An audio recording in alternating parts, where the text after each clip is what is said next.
ang TNZ na to. 100% of the time, it should be the Bruno. Kaya yung Faramis pick nagme-make sense kasi binanggit natin kanina sa comp ng Deus Volt, kailangan nila ng pang-sale kapag assassin ka na may mobility, mga Ling, mga Hayabusa, mga Lancelot. Oh no! Hayaan mo mag-turtle yung... Oh, di ba? Kagaya niyan. Pero sabi ata dito ng Devo, alam nila. Kaya si Rosa dito mapilitan na gamitin ang kanyang Black Shoes. Ginamit na rin dito ang Netherrealm.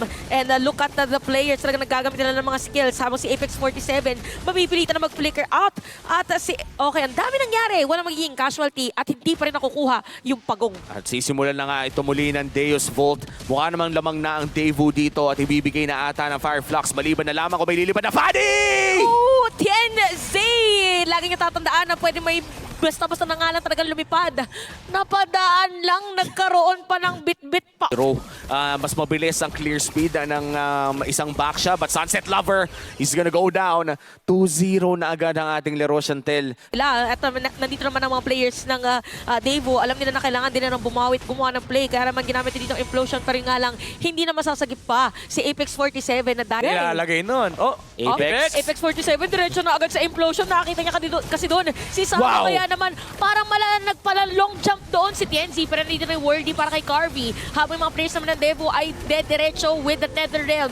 Alien is down. Aray ko. Tapos si Rosa, ang sakit na mga binibitaw. Pero sa bottom lane, nandun pala si Kid combo mo or kapag hindi mo napatay yung Pakito, babalik lang buhay niya kapag kinombo ka niyan eh. O tapos yung double Ayan, first tulad kill. yan. Tulad yan. No, parang kung ako si TNZ. Mahirap patay niyan. Oo, kailangan na yata natin matuto magpakito. Yeah. And actually yung Pakito ngayon hindi lang sa XP lane yan. Meron na rin na jungle paminsan-minsan. Oo. And Deus Oh, Volt. jungle main ako Pakito. Yung Pakito, try ko na nga rin, naka-sprint tapos ginaya ko yung yung kay Flap TZ. Yung may quantum charge. Walang nakakataka sa'yo, bossing. Sobrang bilis. Sobrang bilis mong tumakbo. Oo, parang kakaibang training. Tawo? Oh, si Sawo dito. So ngayon ginagawa ni TNZ parang more on... Oy! Aray ko, ang hapdi na ng Bruno. Grabe Kid Bomba? naman. Kid Bomba! Kala mo nakasprint pero kailangan ko tumakas. Kailangan ko sagupin ang sarili ko. Sobrang nakaka-insulto yung ginagawa ng Deus Volt. Kung ikaw si TNZ, mababad trip. Alam mo bakit? Tatlo Bakit? yung antik keras. May antik keras si Sawo, may antik keras si Magistor, may antik keras pa si Kid Bomba. Ito yatin, look at Rosa. Rosa! Zoning out of players, meron pang implosion habang sa may batalikod. Magister is done. Meron pang free para sa kanila. Kid Bomba madadagdagan ang damage against him habang si Alien dito.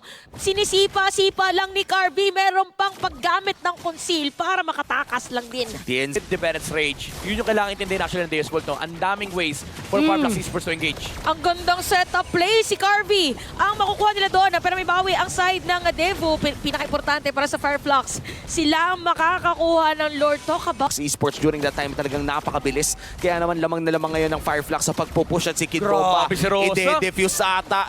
Ayan na nga, the bomb is defused. Oh. Sobrang tapang talaga, no? The Thorn Queen still putting his body, entire body in front of Deus Volt at mukhang na-bait out na. Oh, ang Apex Netherrealm. 47! napakadaming nagamit ng mga skills. One Netherrealm kaya sakto killing spree para ito kay Rosa. Wow. At sumama pa ng isa. Sunset Lover is down. Panis harap. That's gonna be Rosa. Tapos either penalty zone or implosion mauna. Basta may backup sa likuran. Kid Bomba, susubukan tumakas pero naubusan na ng energy ang isang Fanny doon. And 15 minutes in, talagang nahihirapan ang Deus Volt makalabas ng sarili ng base. Parang the moment na lumabas sila doon, may humahunting sa kanila. At saka every time parang napo-force talaga yung mga kits sana nila for survivability.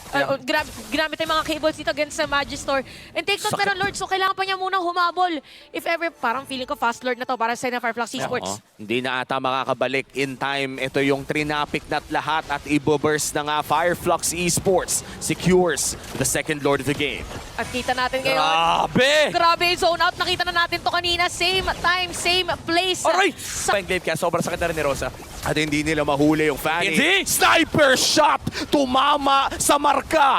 At meron pang implosion. If ever mo na meron tutulong doon kay Sunset Lover. Grabe na dito ang tandem. Parang malabola na nga talaga sa bingo. Nilalabas na ni Rosa sa letrang M. Si Magistor yata ang target nila. Patay dito kay sa kamay ni Sunshine. Kid Bomba mamatay na rin. At mukhang ito na. Dahil tower lock para sa side ng Fireflux Esports. At hindi pa nila patatakasin si Sawo. And it's gonna be a 1-1 para sa ating serye Fireflux Esports. A dominating victory.